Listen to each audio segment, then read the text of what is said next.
Most of us treat our homes like fortresses. We lock the front door, pull into the driveway, and trust we are secure. That feeling relies on a massive, unspoken assumption that the people sharing our property lines and living just a few feet away are predictable. We move through our day assuming they would help us in an emergency. But if we take a theoretical walk down a typical street to look at the actual experiences of ordinary people, that assumption starts to crack. We found 7 distinct instances where that social contract completely failed. Ultimately, that sense of security relies on the belief that the few feet of asphalt between your driveway and your neighbors is an impassable border. Sarah moved into a quiet suburb and immediately noticed the man across the street. Every morning, he stood at his living room window, staring directly at her house. He never waved. No matter what time she checked, 6 a.m., noon, or 2 in the morning, he was locked in the exact same position. When Sarah finally knocked and got no answer, police entered the home. They found the actual owner had died from a heart attack nearly 3 weeks earlier. The figure Sarah watched night after night was an unidentified intruder, simply standing in the dark, mapping out her routines. Moving out onto the pavement itself, the threat shifts from static observation to a mobile perimeter check. Jacob woke up every single night at exactly 3:12 a.m. to a slow, hypnotic whistling melody right outside his bedroom window. Assuming it was a noisy neighbor, he checked his security cameras. A hooded figure was walking slowly down the street, stopping dead in front of every single house to whistle the same melody before moving on to the next property line. Police spent months searching the area, but the whistler was never caught. Jacob eventually packed up and moved away just to get a full night's sleep. The boundary line of a yard offers 0 physical protection.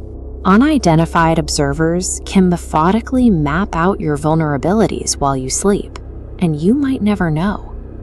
That danger is even harder to spot when it wears the face of a friendly neighbor. Everyone loved Mrs. Collins. She baked fresh cookies, watered the neighborhood flowers, and remembered everyone's birthday.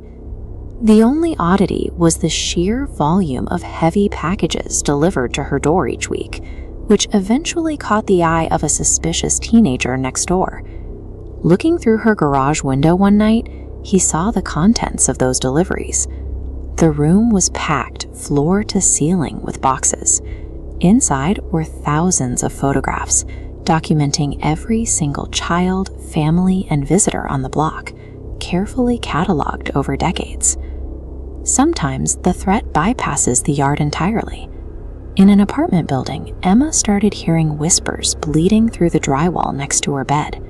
Eventually, one clear sentence pushed through the plaster: "I know you're awake." She called building management.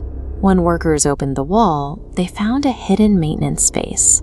Someone had been living inside the architecture itself, observing through tiny peepholes.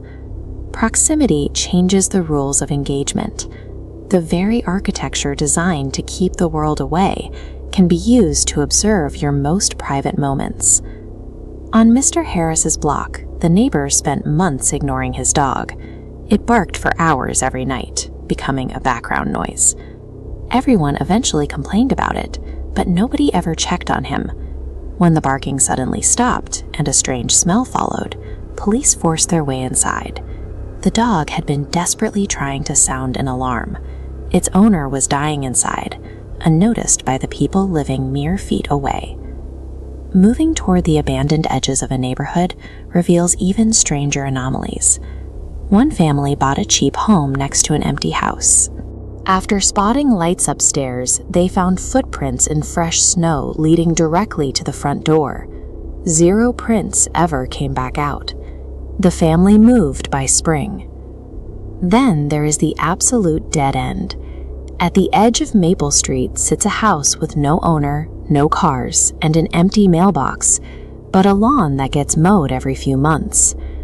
On Halloween, a group of teenagers dared each other to knock on the front door, only for it to slowly drift open on its own. Inside, the house was completely stripped of furniture.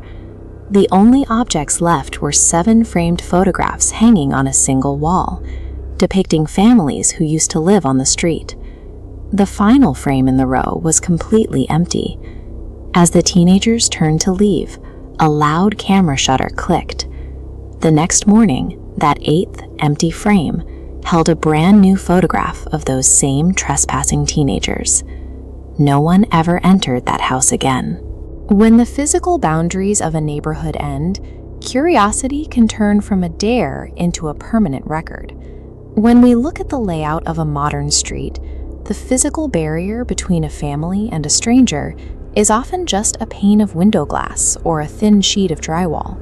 We spend time worrying about threats in deep woods or abandoned facilities, yet the most immediate danger exists in plain sight, masked by manicured lawns and friendly waves. So you have to ask yourself, how well do you really know the people next door? Which of these 7 threats disturbed you the most? Let us know in the comments below. And if you want to explore more dark corners of normal life, make sure to like this video, subscribe, and turn on notifications. Sleep well tonight, and before you finally turn out the lights, you might want to double check those deadbolts.